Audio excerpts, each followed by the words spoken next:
बेहद का था, फिर भी तुमने उसे गोली मारी, वो भी सबके सामने। Just because you are a police officer you can't take law in your hands. Sir, वो मोहम्मद गौरी का खास शूटर था। उसने पिछले 2 महीनों में 5 बेगुनाह लोगों को मारा था। उसे भागने का मौका देकर कई और मर्डर्स की जिम्मेदारी मैं नहीं लेना इसलिए बस मार दिया। लेकिन उनमें और हम में कुछ फर्क होना चाहिए कि नहीं? आखिर कानून किस लिए है? सर, कानून सिर्फ गैंगस्टर्स के लिए नहीं, कभी कभी पुलिस का साथ भी देना चाहिए। लेकिन ये बात आप जैसे बड़े पुलिस ऑफिसर्स भी भूल जाते हैं। मुझे मत सिखाओ कि मुझे क्या याद रखना चाहिए और क्या भूलना चाहिए। जब तक तुम्हारी की हुई हरकत पे इंक्वायरी खत्म नहीं हो जाती, यू आर हियरबाय सस्पेंडेड।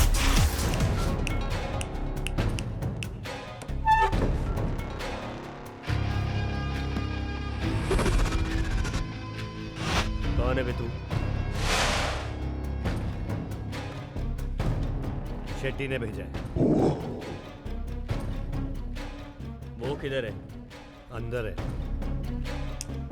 अंदर मतलब? लॉकअप में। घबराने की कोई बात नहीं। शेट्टी भाई ने मुझे इजाजत दी है कि जो डील वो तुमसे करने वाले थे वो आज से मैं करूं। सवतिया और गौरी के बीच में जो कुछ भी हो रहा है वो तुम अच्छी तरह जानते हो। डॉन मांजरेकर भी मर गया, शेट्टी भाई लॉकअप में है। अब बचा कौन? तुम। तो फिर आपस में राड़ा करके क्या फायदा? माल रेडी है? माल किधर है? पहले पैकेट।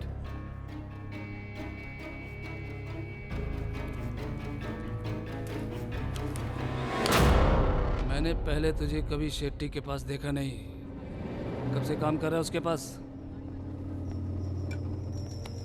कल से। कल से? हाँ, कल ही तो अंदर किया ना मैंने उसको।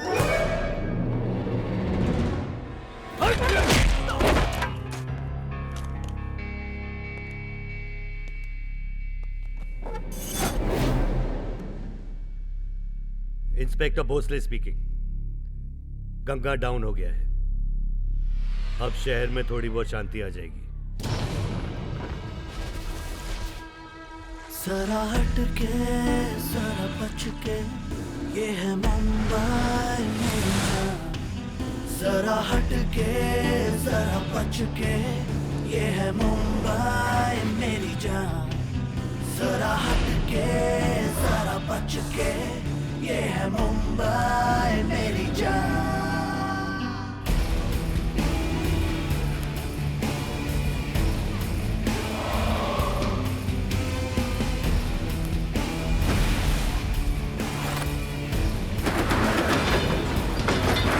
कभी धड़कन में, कभी हलचल में, यूं ही मिलता है यहाँ सब कुछ। कभी मुश्किल है, कभी आसान है यहाँ जीना। ले लिया खरीद के एक सुकून का लम्हा सा, ये मगर ठहरे नहीं रेत का घर।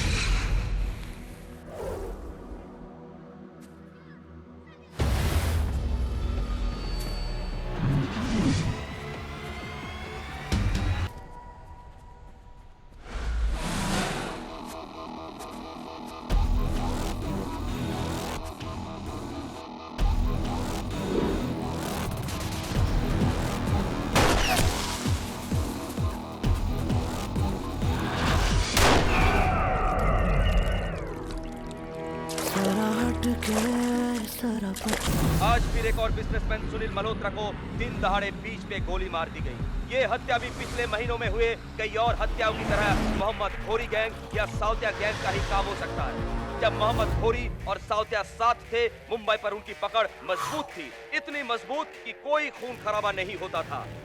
लेकिन जब से वो दोनों अलग हुए, मुंबई पे अपनी खुद की पकड़ बनाए रखने के लिए एक दूसरे के गैंग वालों को ही नहीं, सूत्रों के मुताबिक इस गैंग वॉर में मोहम्मद खोरी काफी आगे बढ़ चुका है और काफी खतरनाक बन गया है और साउदा की ताकत काफी कम हो गई है।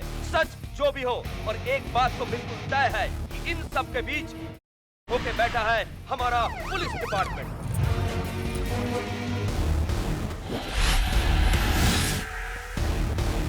पुलिस डिपार्टमेंट में तुम्हारे कारनामों के बारे में हम सब अच्छी तरह जानते हैं, और तुम भी ये बात जानते हो कि अंडरवर्ल्ड की बुलंद इमारत 4 मजबूत खंभों पर खड़ी है। पहला खंभा है पुलिस डिपार्टमेंट में करप्शन, और दूसरा है वो बिजनेसमैन जो अपने आपसी झगड़ों को निपटाने के लिए अंडरवर्ल्ड का सहारा लेते हैं और उन्हें फंड करते हैं।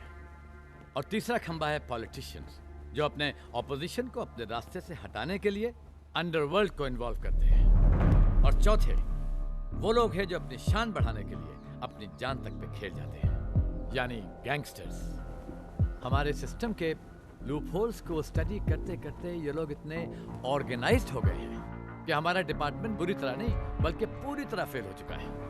और डिपार्टमेंट को इस सिचुएशन का सामना करने के लिए कॉन्स्टिट्यूशनल अमेंडमेंट चाहिए, लेकिन वो अगर हो भी सके तब भी उसमें बहुत वक्त लगेगा। इसलिए हमने बहुत सोच समझ कर ये फैसला किया है कि इस डिपार्टमेंट के साथ साथ एक और डिपार्टमेंट शुरू किया जाए। और ये डिपार्टमेंट वो सब कुछ कर सकेगा जो हम अभी कानून के दायरे में रहकर नहीं कर पाते हैं।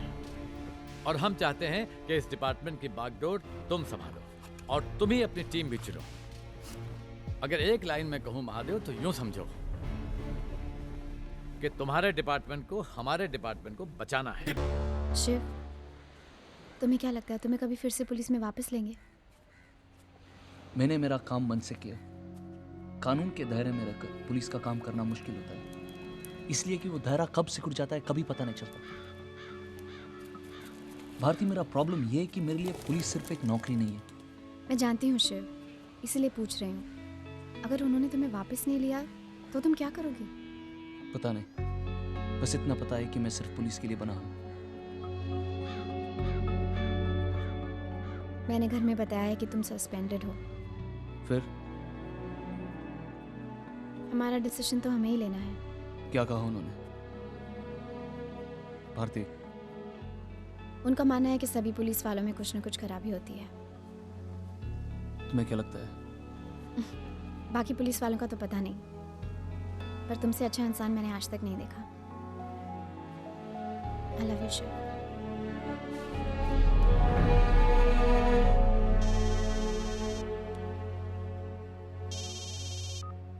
हेलो शिव, मैं महादेव। महादेव? इतनी जल्दी एयरवाड़ा कांड? सर, नो सर, कैसे बोल सकता हूँ?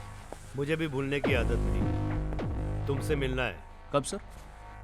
कल 11 बजे। एड्रेस मैं एसएमएस कर दूंगा। कौन था? महादेव सर। पहली बार उन्हें येरवाड़ा ऑपरेशन में मिला। खुर्शीद की एक्चुअल डिमांड क्या है ये अब तक साफ नहीं हो पाया है। पुलिस का कोई भी आला अधिकारी अब तक इस घटना स्थल पर नहीं पहुंचा है। मेरे हिसाब से अब बच्चों को बचाने के लिए किसी फरिश्ते को ही आना पड़ेगा।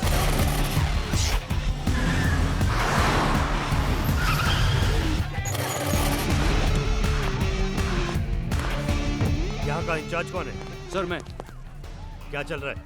सर नाकाबंदी थी, कुछ लोग बैरिकेड तोड़ के भागे, पीछा किया तो बिल्डिंग में छुप गए। सिचुएशन क्या है? सर खुर्शीद को मिला के टोटल 9 लोग हैं विद इंपोर्टेड वेपन्स। उन्होंने 30-40 अंधे बच्चों को हॉस्टेज करके रखा है। 2 constables dead and 1 injured.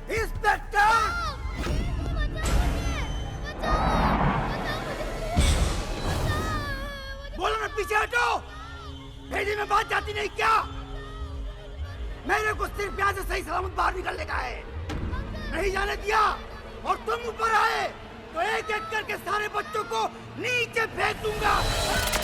Khurshid ने अभी अभी पुलिस के सामने ही एक असहाय बेबस बच्चे को बिल्डिंग से नीचे फेंककर मार डाला है।